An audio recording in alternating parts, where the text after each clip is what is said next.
Are you working hard to keep yourself limited and playing small? Is that working for you? If not, would you like to be changing that now? What if the key to activating your wealth was in the willingness to embody the abundance of possibilities you are? Would you choose it? Join in the conversation now on Living Well with your host, Keisha Clark, and receive tools and facilitation to clear the points of view that keep you stuck in limitation, to begin choosing your abundance and living well right now. Good morning, good afternoon, good evening, hello, wherever you are in the world, and thank you for joining us today on Living Well. I am your host, Keisha Clark, and you are tuned in to A2Zen.fm, at least in some form or fashion, and you are either, whether you're listening now or in the future, we thank you for joining and contributing to the conversation, and happy Friday. In this 10 seconds, it's June 19th, 2015, and if you have not already joined us in the chat room, please do so. Click on over to A2Zen.fm if you're on any device that you can come into the chat room in. You can see chat room as one of the words in the beautiful red bar near the top of the screen. If you click on that and give yourself a name and just come on in, there is no password. So join us live and play virtually with us. You can ask your questions or submit your comments or just have fun with the emoticons like many of us do. And if you want to call in live with a question in the U.S., you can dial 815-880-8255. In Canada, you can dial 613-800-8736. And in the U.K., you can call it at 033-0001-0625. You can also Skype us here at A2Zen.fm. If you submit the contact request, you don't even have to wait for a reply. You can just come on in or call us up. So welcome again to Living Well. I am, for the next 50 or so minutes, your Living Well empowerment agent, if you so desire. And today I have the fantastic privilege of getting to visit with the luscious and lively Lisa Carmen. Lisa is a life coach and creator of Sacred Sexy You, Her Royal Hotness, Body Love Revolution, and the Burlesque Experience. I know that got some of your attention. She challenges her clients to retrieve the pieces of themselves they have disconnected from, to own their holy hotness, and to celebrate their unique and complicated sexuality and claim their sensuality in new and refreshing ways through pleasure, connection, and inviting provocative inquiries. Lisa's clients are empowered to live their aliveness and divinely sensual essence. Oh, that's so freaking yummy. Welcome, Lisa Carmen. Thank you, Keisha. Thank you. That sounds really good when you read it. I love it. I love it. Wow. And sounds yummy. I got to meet Lisa at this lovely lunch. I actually liked her Sacred Sexy You on Facebook and a while back, and then I had the privilege of sitting at a table with Lisa and some other ladies for a kind of a nice little empowerment lunch soiree. Yes, and, I remember that day.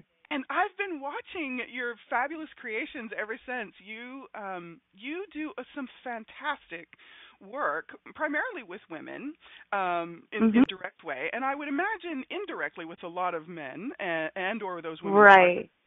And it's all about empowerment through having fun with bodies. And today we're talking about, are you willing to know you're sexy? And I had to chuckle when you said the first time you read it, you thought it might be a typo. And then I realized it's you're sexy, my sexy, our sexy. That's what you're referring to. Yeah, I love that. Yeah, I'm super excited. Yeah, I tapped into what it is you do, and that is something you seem to be so gifted at bringing people in. So you want to talk a little bit about where did all this beautiful, sexy, burlesque play stuff come in for you? Well, I guess, I guess you could say I started my first circle of women when I was about 6 years old under the slide at recess.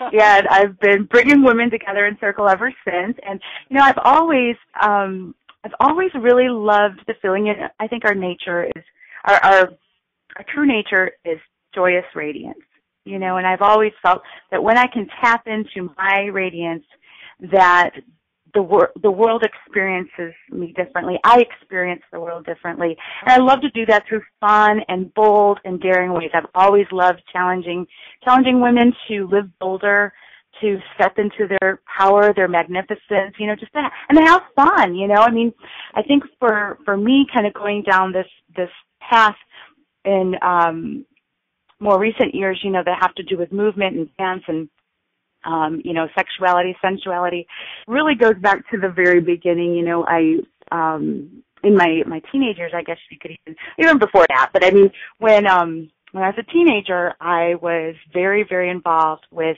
a fundamental church, and I learned some damaging things about, about my body and about what it was to be a woman, about pleasure, sensuality, that, the phrase pleasures of the flesh, that's pretty much synonymous with sin, In a lot of cases. So yes.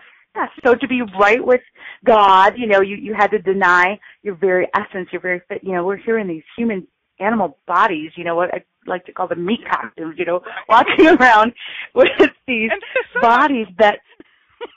What'd you say? That is so not sexy to call for me.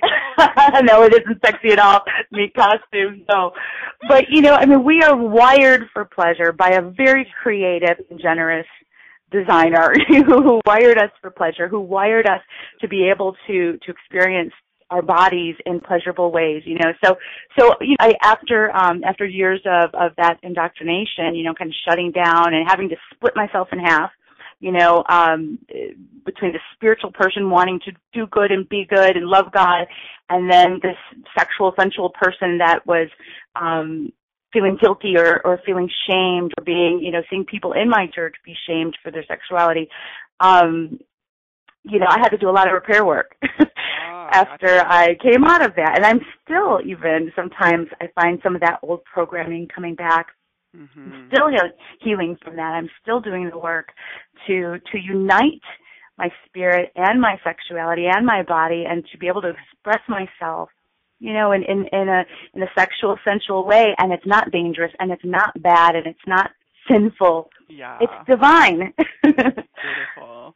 I love what you said about radiance and being your radiant self into the world, and your knowing of the what I would say contribution, the gift to not only to you and well, maybe for some of us it is more profound, not only to the world but to ourselves, is the more surprising sort of wonderful side effect that is created. Oh yeah. When we are absolutely.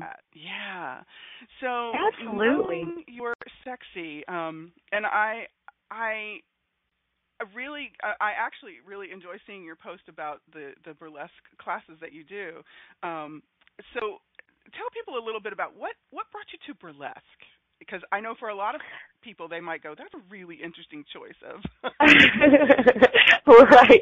Burlesque is a spiritual path. Yeah, it's interesting. I kind of think of it found me. I wasn't looking for it. I've always, since I was a little girl, I've been a dancer, and, have loved to move my body. As I grew up, I started experimenting and taking classes and workshops in different kinds of dance, like exotic dance for the everyday woman, which is a very empowering, sensual way of moving. Ecstatic dance, belly dance, Nia, whatever I could do to move my body in a sensual and expressive way.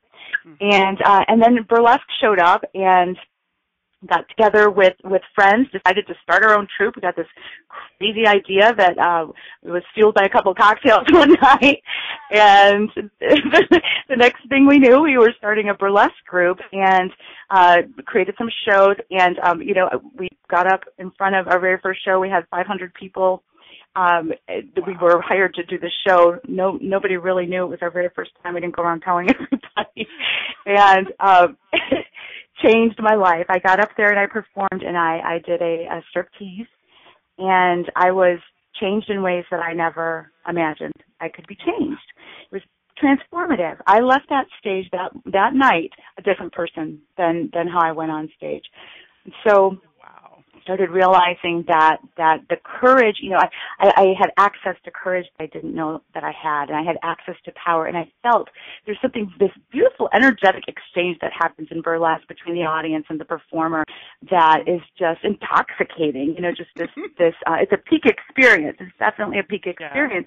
And I realized, as a life coach and somebody who's always been wanting to provide access to women for their most magnificent lives, what a great way to do that. How do I share this, what I just experienced, and make it part of my offering to the world? And so had the idea to start the Burlesque Experience, which is a 6-week program that, women of all ages, shapes, and sizes, backgrounds come and they learn the basics of burlesque performing, burlesque dance. They come up with their character, with the backstory, with the routine, and we put on a beautiful, professionally produced show. We usually have about what?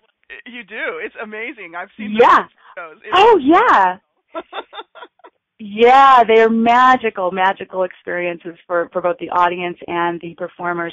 And so these women get up and dance for the very first time in front of this live audience, and then they are powerful. And they, for a lot of us, I think it's also a way of reclaiming our bodies, reclaiming our sexuality. I think so many of us as girls grow up learning that it's not safe to express our sexual side, or that it's we receive unwanted attention, or things, or even physical abuse or assault, those types of things.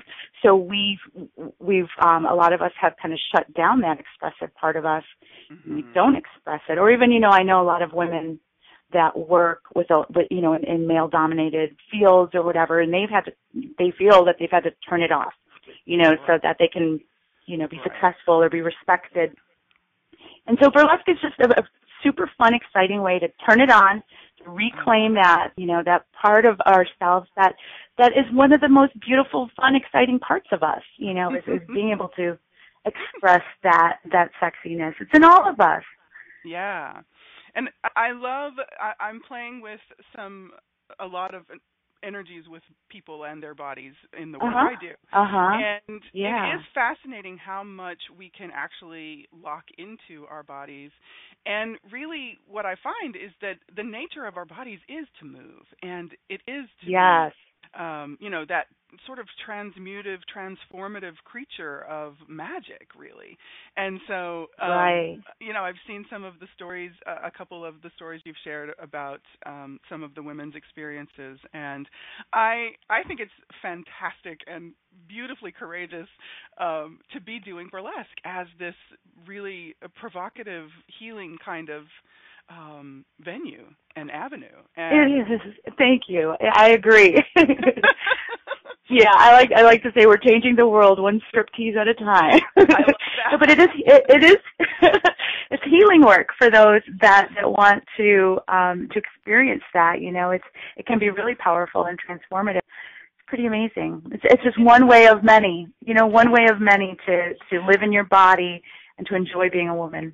Yeah, and I wonder how many of the women who are moving through this burlesque experience are, how many lives are they changing by choosing? Absolutely. The ripple effect. Yeah. I think anytime a woman loves herself and does her healing work and loves herself, the whole world changes.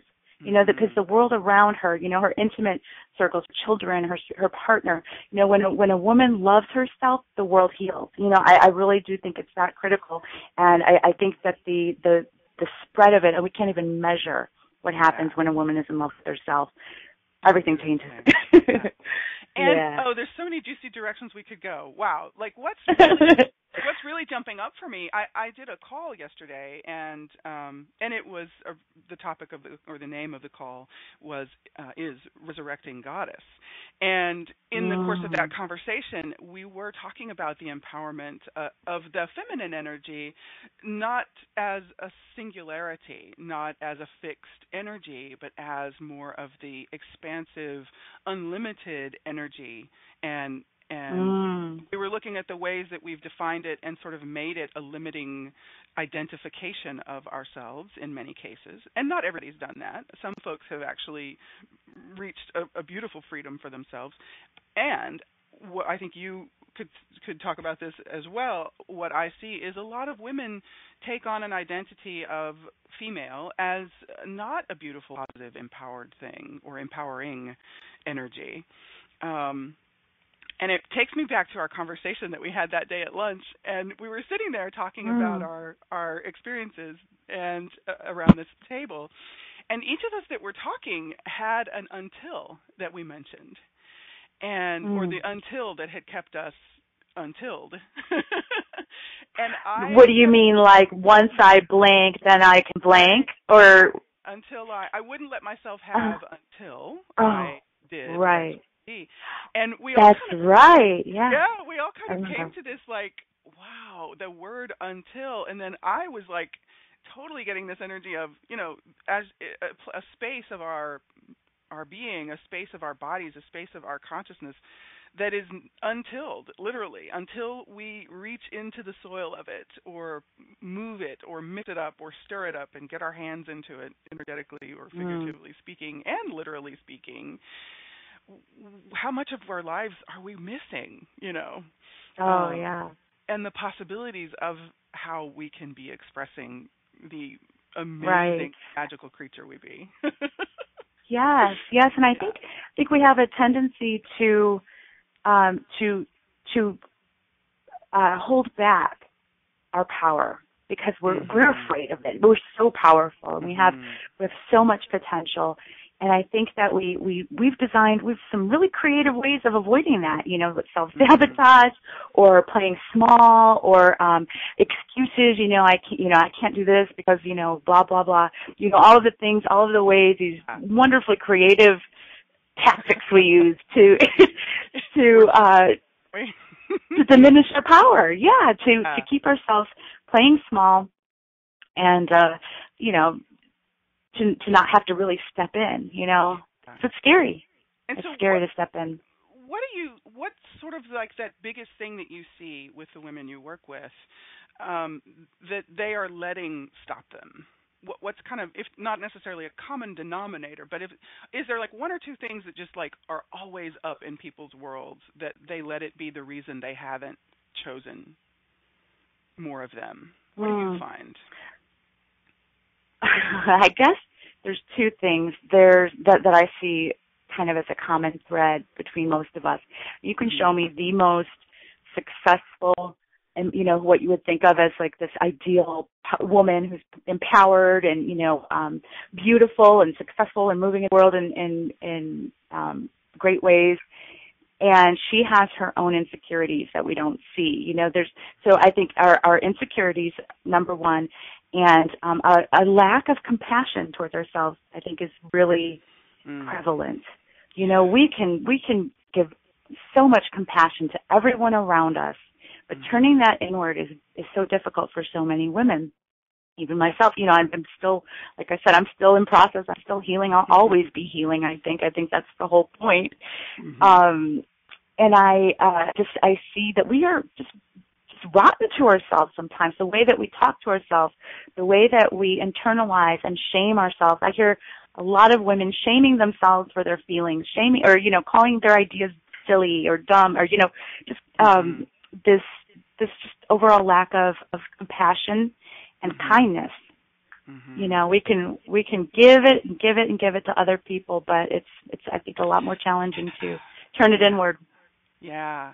And isn't it fascinating? There's some interesting sort of trippy, funky weirdness around all of the energy we can be expending to do something we were taught is supposed to be kind or supposed to be caring or supposed to be, respectful to someone else. And something I'm discovering for me, I don't know if you and the ladies come across this, when I was doing that, I spent a lot of my life trying to be the take care person, the giving care person, really. And one of the things this last couple of years that's really started to get my attention is how much can I actually be giving or gifting to others if I'm not willing to acknowledge what I have and what I'm capable of, and the beauty, the gift, the something that I'm not willing to claim that I actually am, that does Yes. exist in me. And it is this bizarre phenomena to me that seems to be that weird thing, sort of like the backward learning of our life. Yeah. Yeah. Yeah. So with dancing, with movement, do you find that it's kind of a sideways door that you can introduce some things to the ladies that maybe they wouldn't be willing to acknowledge face on or head on? Definitely. You mean like focusing on themselves and creating space in their lives that's just about them, right? Yeah. Is that what you're? Yeah, like just we have such a negative. The phrase or the term self-centered, we think of that as a really bad thing, and it has a lot of negative connotations. Mm-hmm. But who else am I supposed to be centered in?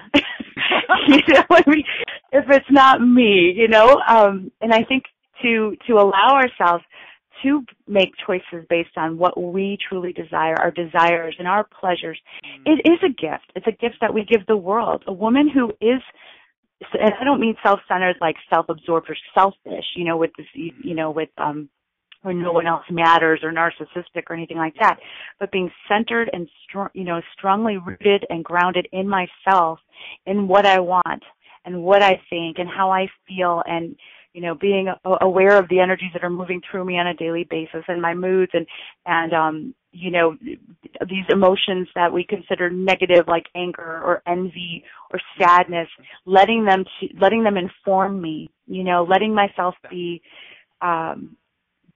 so focused in myself that I can be a gift to the world and I can gift people with my self-centeredness. Oh my gosh, you said a word that I think so many skip over, and it is letting it inform you. And how many of us have never even been had the idea introduced or the possibility introduced to us that all of these experiences can be information for us. It doesn't have to mean yes, it's all information. Fabulous, horrible, absolutely powerful, not powerful. It's so fascinating that we can take an energy and make it mean something so incredibly bizarrely different than what it actually could be. Right. Yes. I hear so many women say, I shouldn't think this or I shouldn't feel this. I know I should be grateful, but really I want the, I shouldn't feel jealous. I should be happy for her, but I'm really jealous, shaming ourselves for our feelings instead of just letting the feeling inform you. Okay, you're feeling envy. What is that about? Envy is always unexpressed desire or unmet desire, just kind of transmuting itself. So it always has information. What is it about her and what she has that's making me feel this longing? There's a longing that's not being addressed. And I think so. It's all information, right? Yeah. We have a beautiful question in the chat room. I love our chat room. We have the most amazing people to come play with in the chat room. Yay! Thank you, chat room. Cool. I love that. And interactive. So a beautiful lady that I know is asking about this energy that's coming up for her. She said, it's something around, quote, and keeping some for myself, end quote. And she says, I'd like to be more than self-ish. And she's hyphened between self and ISH. And in other words, that only a little bit for myself. What is your awareness? Would you like to speak to that, Lisa? So what I'm understanding that she's asking is instead of giving it all away, giving away all of our energy, how do we keep some for ourselves so that we don't get depleted? Do you think that's where she... You want to give us a little bit more information, love, in the chat room, if you can? Something like that. Okay. Uh-huh. Well, Go ahead. Sorry. I was going to say that I think pleasure has a lot to do with it. Pleasure is a way to feed our energies and to create chemicals in our bodies. Our bodies are designed to respond to pleasure, and by respond, I mean, I'm talking about the biochemistry inside of us is designed to heal. We heal from pleasure.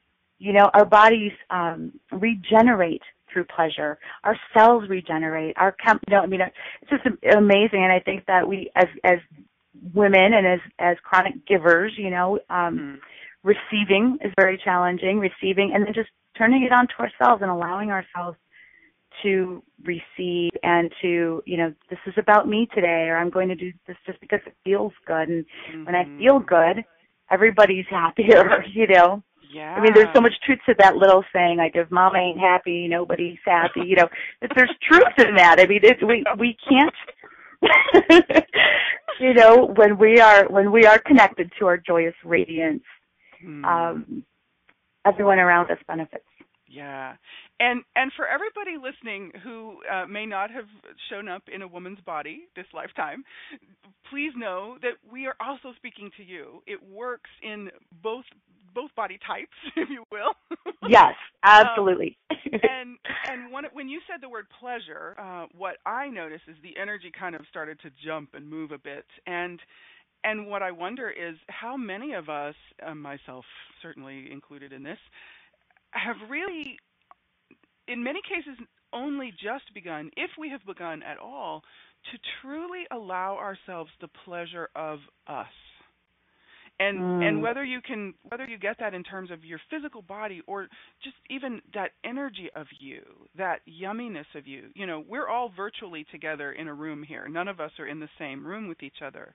And yet, the energy of who each of us is as we are participating and contributing to this conversation, do you perceive the yumminess of the people who are playing with us today, And the people who will be listening to this show? For me, I always love to tap into what invitation is this conversation one to be to people who are ready to ask a new question or consider the possibility in the case of this conversation that there is pleasure to you, that you are an energy of pleasure. And how long have we spent not acknowledging that? Right. So when we talk about just a little bit for me, that's a really interesting point of view that I do find is something many of us have attempted to create our life as. And so can you really only be just a little bit? Yeah.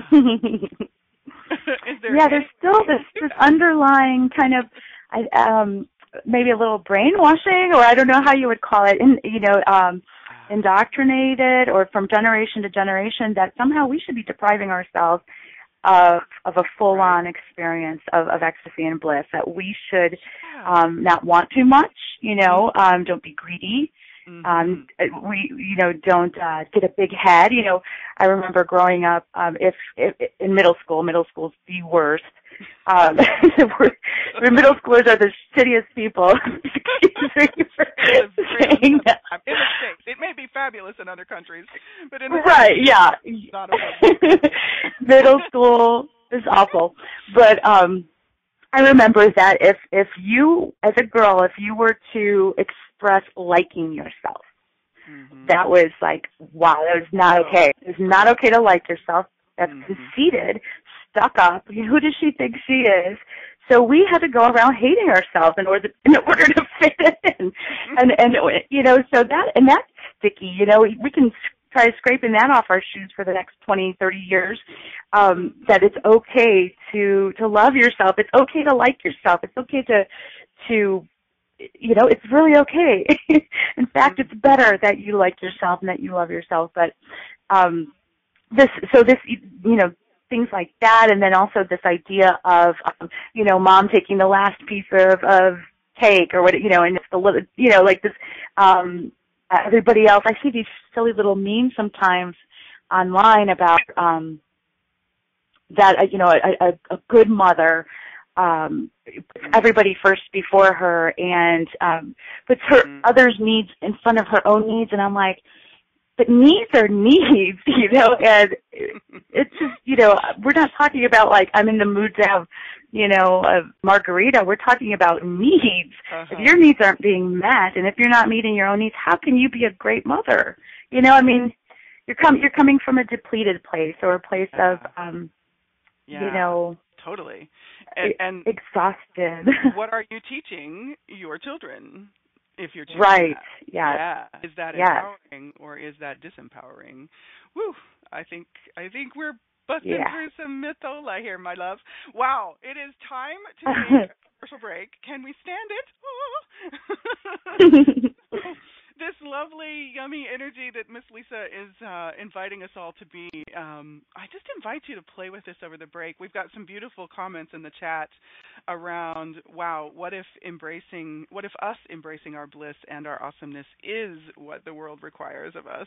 And I love that. Embracing it is actually contributing to the destruction and the limitation of the world. Yeah. And Carol had a beautiful aha moment. Wow, this is absolutely gorgeous. Lisa, I'm so happy you're here.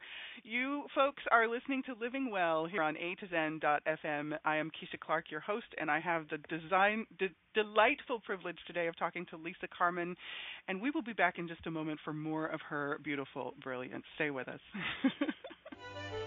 Have you begun to ask yourself what you truly desire to create in your life?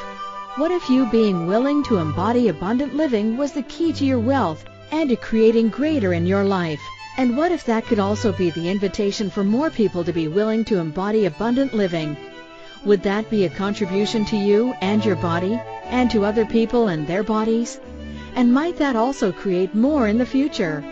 Join Keisha Clark, Empowerment Agent and the host of Living Well radio show, to discover, uncover, and crack open the wealth of possibilities you are every Friday at 11 a.m. Eastern Time, 10 a.m. Central, 9 a.m. Mountain, and 8 a.m. Pacific on A2Zen.fm.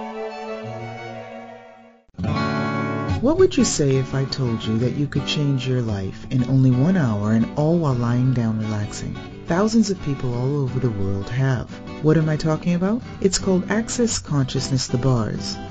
The bars is an energetic body process that contains 32 different points on your head that, when run, assist you in releasing decisions about any area of your life that you have made solid and as a result cannot change. The bars is the first class in Access Consciousness, a dynamic set of tools and information designed to transform any area of your life.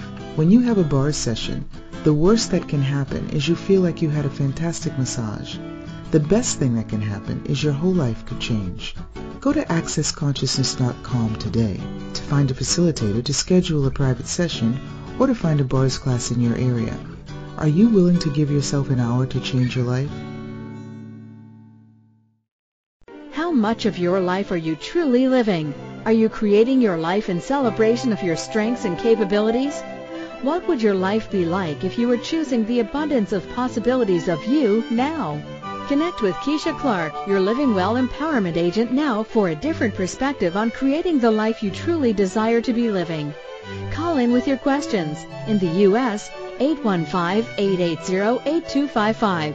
In Canada, at 613-800-8736. In the UK, at 033-0001-0625. By Skype at a2zen.fm or by emailing Keisha at livingwellnow@gmail.com. Now back to our show. Welcome back, everybody. You are listening to Living Well on A2Zen.fm. I am your host, Keisha Clark, and today we are having a deliciously yummy time with Lisa Carmen of Sacred Sexy You and a number of other fabulous ventures involving loving yourself, loving your body, and having a whole lot of fun playing with it in front of a whole lot of people. What do you say, Lisa? Yes. Or in the privacy of your own bedroom. Whatever that creates. We've been talking about burlesque today and the healing energies that can really, just transform lives. And just before the break, we were talking about receiving. We were talking about really choosing that empowering of yourself. And it's interesting to me that this shows up so prevalently in women, and I'm really curious. What have you seen occur in the men's lives or the partners' lives who are connected to these women that you get to work with? Their families, their children, their partners. Talk a little bit about that. I'm really curious. If you Well, would. there's two different directions it usually goes in. I think sometimes when a woman finds her power and, spreads her wings and begins to fly, it shakes things up a little bit, So I think that if a relationship is already pretty solid, a woman stepped into that next level of her own greatness is going to make it even better, and the relationship is just going to, just improve and become stronger and more solid because a self-actualized man wants a self-actualized woman, and when in this intimate relationships. But if the relationship is already maybe a little shaky, or there are some insecurities there, sometimes it just kind of it shakes the ground. It's a shake-up, it's an earthquake sometimes, it's and sometimes some partners that I've seen, for example, women that would come through the burlesque experience, their relationship is either better and stronger afterwards, or it's not. It's worse, because when a woman finds her wings, or maybe she's just been disconnected from her power, and when she finds it, changes the whole dynamic of the relationship. All of a sudden you've got a woman who maybe wants different things now, or feels different things, or is so it's interesting to see what happens, but it's also beautiful to see what happens, because either way it's the path of the path that's supposed to be happening. I think sometimes we need these shake-ups to get us out of sometimes these relationships that have been completing themselves for a long time, but we just don't know how to make that step or take that that scary move, So sometimes it can be a catalyst, when women do this type of work for some pretty major shifts. Shifts or get off the pot. I love it. Shift or get off the pot. Yes. It's occurring to me too. It's like I know at different times in my life I've kind of hung around with different people, and it's so much more. It just kind of resonates for me now as you were speaking. That a lot of in a number of cases in the work I do, I see a similar dynamic take place, and it's kind of like we make a choice to put ourselves to associate ourselves or commit ourselves in many cases to certain people when we're choosing to present us in a certain way. And when we begin to really acknowledge more of what we truly desire, this kind of goes back to what you were saying earlier in the show, like what is more true for us starts to get more, it gets bigger and it gets more real, or we start to let it be more real in our lives. And in some cases you really do, the energy doesn't match what you chose as the person you used to be. Yes. And that's very true. And what if that's not a wrongness is one of the questions I like to ask, What is the question? What if that is not a wrongness, A wrongness, yeah. What if we are some way tapping into what we know that we truly are and what is true for us? That's the biggest thing I notice people resist, is allowing themselves to acknowledge what is really true for them. And I did it too for a long, long time. Yeah. So part of what I would like to, there's something that I'm noticing bubbling in my universe about what is I don't even really know the question. Like, how can I be an invitation to more, to people choosing more of them? And I see you doing that in the work you do. And how do you, like, at the end of the day, do you find that you bring any of it home with you, or are you able to leave it on the dance floor, so to speak, or on the stage? I consider myself a pretty spongy person. So I kind of absorb what's around me. And it's not very, it's a practice that I have to practice all the time to be able to protect my own energies and, you know, stay filled, you know, and also to know where to go for what I need, you know. I really like the phrase, don't go to the hardware store for milk, you know, like there's certain people, you know, when you go, you know, when you're needing or wanting things from certain people, or, you know, like I have a beautiful community of women and you know, there's this beautiful tribe of women that have stuck together, and we have relationships. So there's baby showers, and you know, it's this extended family, but these are also on some level my clients. And so, you know, it can get complicated, I think, for me energetically to know that you know, what I don't, does it make sense what I'm trying to say? Just creating boundaries. And, you know, I think sometimes we don't know our boundaries till they've been crossed. You know, we're like, ooh, I don't like that. You know, more what's that about? And more information. It's all information. And, you know, I love the language that you use, Keisha. Thank you. Like the invitation. I think everything's an invitation. Yeah. You know, everything can be an invitation to go deeper, to practice vulnerability, to experiment, to play, to heal. You know, it's all invitation. Yeah. Even the yucky stuff that we don't like, especially the yucky stuff. That, you know, when you can choose to let that be part of the journey without making it a horrible thing, there is so much more empowerment available and possible, both for you and the people around you. Wow.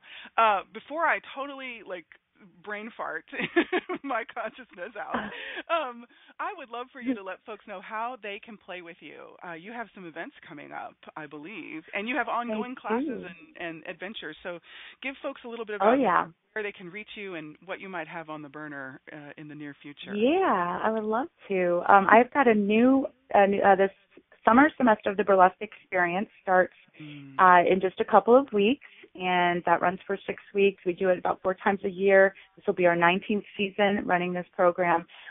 Nearly 200 women in Dallas have taken the stage and never been the same afterwards. So, and then I've got a women's circle coming up called Sexy and I Know It, and we're going to be focusing on a lot of the stuff that we've been talking about today. You know, how our sexuality and our spirituality are meant to be partners in union, you know, and I love this phrase, holy hotness, you know, this divine sensuality that we've been given. Yeah. So we're going to be, you know, talking about sharing some stories. I love when women get together and share stories, because there's a little piece of each of us and each other's stories. You know, we can recognize ourselves and we mirror for each other our paths, and so we're going to be doing stuff like that. I've got dance workshops. So sacredsexyu.com, the letter U, sacredsexyu.com, also theburlesqueexperience.com. And you can also find me on Facebook, The Burlesque Experience, or Sacred Sexy You. I kind of live on Facebook, so I'm always there. If you're looking for me, that's where you can find me usually. Nice. And yeah, I love meeting new people and bringing more people into to play with me and into this adventure. I think life should be a daring adventure, you know, like Helen Keller said, it's a daring adventure or nothing, you know. Yeah. I don't want the nothing. I want the daring adventure. Absolutely. So yeah, I invite everyone to play. Awesome. And if you have not met Lisa, folks, do check her out on Facebook. There's lots of cool pictures, and on her website, Sacred Sexy You, as well. She's luscious and yummy, and I speak from totally true personal experience. So there's a beautiful kindness to you, Lisa, that is, and also a reverence that I just know when you are working with women, it makes burlesque seem like such a beautiful privilege, and really what privilege are our bodies that we have just never even considered. Oh my goodness, yeah. Which, you know, it's Thank kind of you. what That's ties a really in. high compliment. Thank you. I love that. The invitation. Love that you see that, and I mirror that back to you. Yeah. Thank you.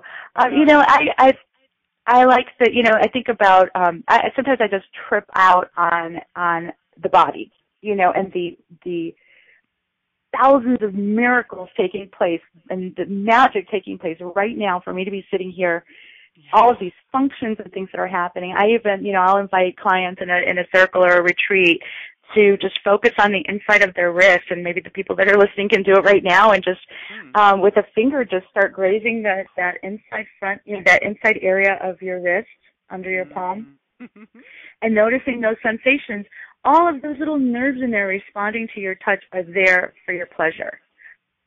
That's why they're there. Just in that little tiny, 1 inch of space, you've got tons of little nerve endings responding to your own touch, Isn't that cool? That's beautiful.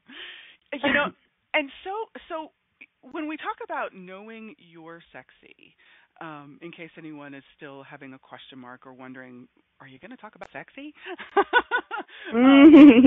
It's all sexy. That's kind of what I was really just feeling into the universe of, like, what do we have to make only something specific that we can do be the sexy we be, or are we willing to really claim all of us as sexy? And I know for some people there's a bit of a charge around the word sexy.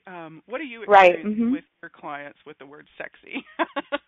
Oh, all kinds of things. You're so right. Yeah, everybody has their own stories about what that is. For me, I think what it means, back to the joyous radiance of my true essence, my true nature is joyous radiance. When I connect to that, I feel sexy. I do, I've always been the type of woman who likes to dress in a way that accentuates my femininity, or shows my curves, or because I find that it's not so much about wanting other people. Of course we all like to be seen and noticed. I mean, it's part of our human nature, our human condition to be seen. There's a great line in a movie I just recently watched with Sofia Vergara where she said, "A woman needs to be seen or else she withers and dies." I thought, wow, that's really powerful. But really, when I let's say I'm dressing sexy one night, when I dress sexy, I feel sexy. When I feel sexy, I experience the world differently, and people experience me differently. I have access to that radiance, that joyous radiance that is my nature, and so, and I work from home. I'm home all day, most of the time alone. And so, for me to put on clothes and a pair of earrings is kind of a big deal, but I even started, because I was feeling really frumpy and kind of, not connected to that radiance that I so enjoy. And so I started just making an effort here at home to throw on a pair of earrings. When I wear earrings, I feel more connected to that. Or if I put some lipstick on, nobody sees it but me. I'm home alone. But I feel more connected to that. So doing these little things to connect to that part of myself. And like, what if you did it for you, not for anybody else to see? I love that. Right. And how many people are willing to be choosing that? And what if today you could change that? Anyone who's listening, what if you've not been willing to choose to be beautiful, be pleasured, be in the joy of you, just for you, not to show it to anybody else, but just for you to be having it?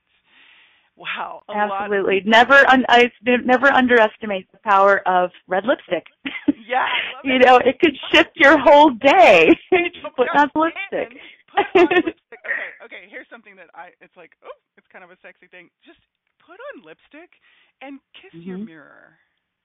Oh, I love that. Your lip prints on your mirror. And every time you look at your lip prints, I wonder what would occur for you, what energy might start to bubble for you. And whether you're a woman or a man, I invite you to try this.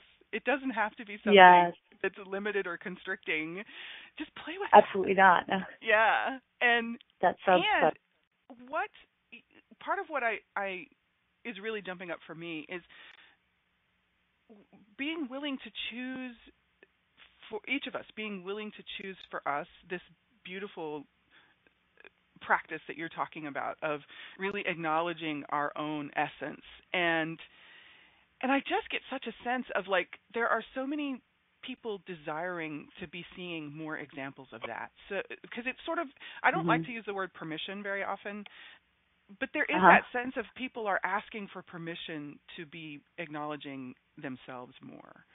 And what if Yeah. choosing even to be dressing up in your own home, like what Lisa's talking Mhm. about, what if just everyone tap into what you know and get a sense of how much more joy could be in the world, be generated into the world if we were choosing that and giving permission Yes. to others.